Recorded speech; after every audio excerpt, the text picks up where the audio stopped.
Good evening. Thanks for looking in tonight. I'm Morella Porter. We're glad you chose Fox 10 News after college football. The countdown to Election Day keeps on going. Now, just 3 days to go until voters head to the polls. President Trump and former VP Joe Biden making the last-minute push in crucial swing states, trying to claim victory on Tuesday. With just 3 days left before Election Day, both candidates are making a big push in states they see as essential to victory on Tuesday. Joe Biden has a number of paths to 270 electoral votes, the simplest winning the 3 Midwestern states that Hillary Clinton could not in 2016: Michigan, Wisconsin, and Pennsylvania. The former vice president spent the day in Michigan, where he was backed up by his old boss, former President Barack Obama. Get out there and vote! I don't care how hard Donald Trump tries. There's nothing, let me say it again, there's nothing that he can do to stop the people of this nation from voting in overwhelming numbers and taking back this democracy. Perhaps the fiercest fight has been in Pennsylvania, considered a must-win state for both campaigns. The president making 4 stops here just today. Joe Biden will shut down your economy, wipe out your factories and shut down your state, ship your jobs to China, raise your taxes. President Trump will most likely also need Florida to get to 270. Where polls show a tight race. He moved his official residence to the Sunshine State last year. He's had 3 campaign trips there this month and plans to return again before Election Day. On the Democrats' wish list, some potential long-shot victories like Texas. Senate races could also help potentially flip other Republican strongholds like Georgia and Arizona. So far, more than 90 million Americans have already cast their ballots during early voting. That's around 65% of the total turnout from all of 2016. People in Alabama will also be voting for a U.S. Senator. Republican Tommy Tuberville wants to take the seat from Democratic incumbent Senator Doug Jones. And you'll be electing a replacement for Congressman Bradley Byrne in the House. Democrat James Averhart is running against Republican Jerry Carl. So there is a lot at stake for Alabama, and your vote is your chance to make your voice heard.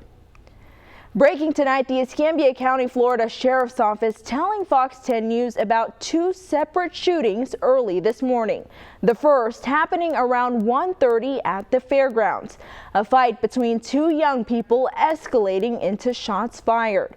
The victim had non-life-threatening injuries. The second shooting at a Tom Thumb gas station on Creighton Road and Lanier Drive. A man shot and taken to the hospital during a domestic dispute. Mobile police identifying the man killed in a shooting yesterday afternoon. They say they found the body of 25-year-old Joshua Baker just before 2 o'clock on Louise Drive. Police say the investigation is ongoing. So far, they have not announced any arrests or said who they might be looking for.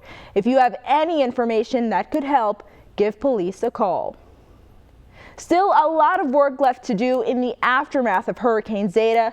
Trees down in neighborhoods, even crushing cars in some places. Power is still out for thousands of people across Alabama.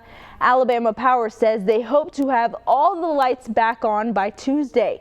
Many people wondering when and if federal aid could be coming to us. Congressman Bradley Byrne tackling that question when he talked to us today.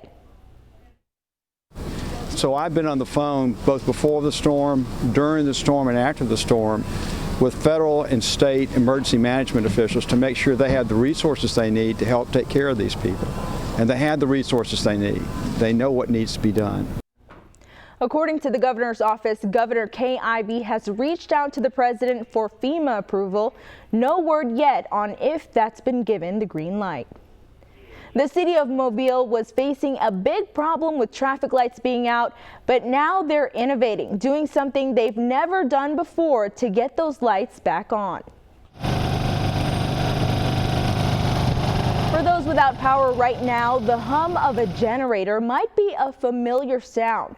For the first time, the city of Mobile is turning to them while the power is out at stoplights. After some tinkering, the city got the portable generators to work at several major intersections that still don't have power. On Dauphin Street at the West I-65 service road, Mobile police have to use 26 officers to direct traffic in that single area. Now they only need one.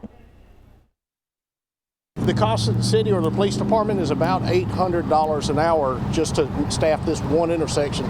So that's why when Chief Hodge approached about trying to get this one up and running, we can release 26 officers that can be assigned to other assignments.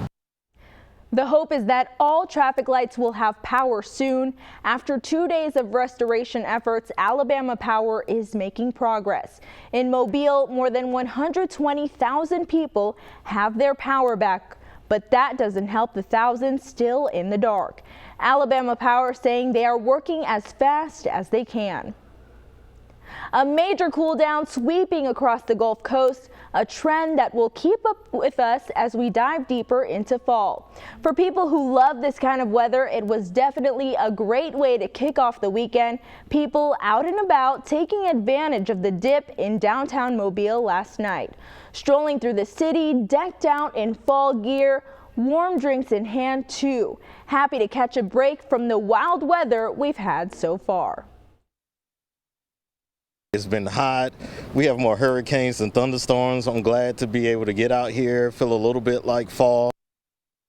Fall definitely getting the memo, cooling down just in time for trick-or-treaters on this Halloween night. And meteorologist Matt Barentine is joining us now. Matt, I'm really loving this sweater weather that we've had the past couple of days. Yeah, and here we are talking about yet another tropical system, even though we have the beautiful fall air in place here across our part of the Gulf Coast. We do have this new one. This one is Zeta, not Zeta. Take off the Z. Now it's just Zeta, the 28th named storm of the hurricane season here in 2020, ties 2005. So record-tying storm right now, winds of 40 miles per hour. It's moving due west at 15 and expect to continue to move due west over here to Nicaragua, Honduras here in the next couple of days and make a landfall here in Central America. After that, the forecast gets a little squirrely with this system, and we'll talk more about that coming up later in the show. That is Zeta.